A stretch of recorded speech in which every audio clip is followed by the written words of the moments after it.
kailangan natin imulat yung pag-iisip natin na hindi pwedeng dahil vulnerable tayo is ayuda lang ang kailangan natin. Hindi ganun. Kumbaga, kahit vulnerable sector tayo, kahit mahirap tayo, kung kaya natin gampanan na makatulong tayo sa kapwa natin mahirap, gawin natin.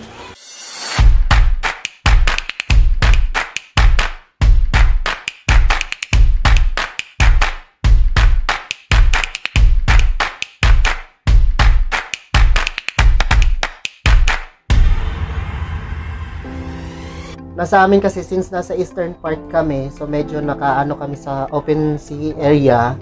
So kapag maalo ng dagat, kahit sabihin natin na walang bagyo, pero maalo ng dagat, hindi talaga makapalawod yung mga mangingisda. So iyon yung nag-isa na sa nagiging hindrance ng mga fisherman dito sa amin. So as of now, may plano kami, naghahanap kami ng iba na pwedeng pagkakitaan. Nag-conduct training sa paggawa ng atsara, no? At natikman namin, masarap. Masarap talaga ang gawa. Para sa akin, angkop siya. Kasi nga, yun yung kinakailangan ng mga tao dito na kumbaga additional income na papagkakitaan nila.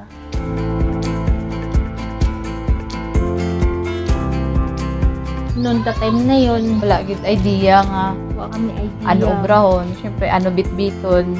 Din makadto magtaas yung tubig. Thankful ako no nga naging member ako una-una. Tapos may na-learn sa mapa, sa instansya, kanya-kanya kami sir per sitio may per sitio. So na-identify namon tong diin ang area nga may source of foods, tapos may tong diin ang medyo high risk lang nga area kag ang super low risk gid yang area nga una gid yang maigo sang baha or maabahaan. Tsaka may idea na kami kung paano naman i-ano yung situation.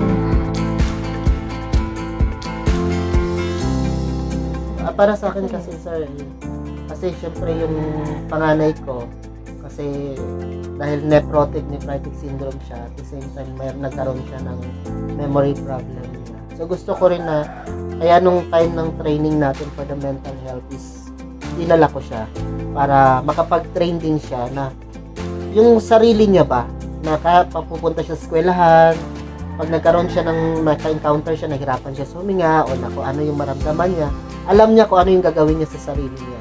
So dahil doon sa mental health awareness and preparedness na naituro sa kanya, kahit pa paano, nakokontrol niya yung emotion niya ngayon. Pagkatapos sir ng kasi parang ako nalipong kasi ako, nahimatay ta ako. Yung gamit na kit, yun din ang ginamit sa akin. Kaya yun sir, ang mas maganda yung may kaalaman kahit papaano and then training kasi ay hindi naman lahat ng oras sir na makapunta tayo ng hospital. Masasabi ko lang po sa PCDR, napakalaking tulong po talaga yung ginawa niyo sa amin. Ever since na napasok ako sa DPC and then sa na under ng PCDR, nagkaroon ako ng mas matinding dedikasyon sa sarili ko na matulungan yung kapwa ko. Bukod lang matulungan yung sarili ko kasi member ako ng PWD or PWD din ako, matulungan yung anak ko na PWD.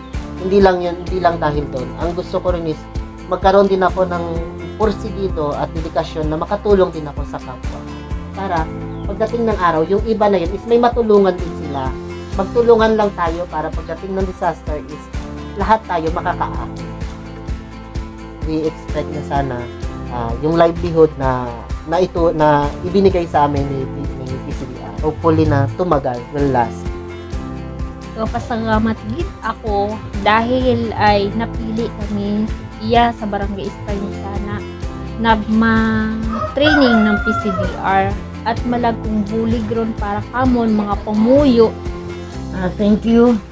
Sana patuloy ang inyong mga layunin para sa lahat.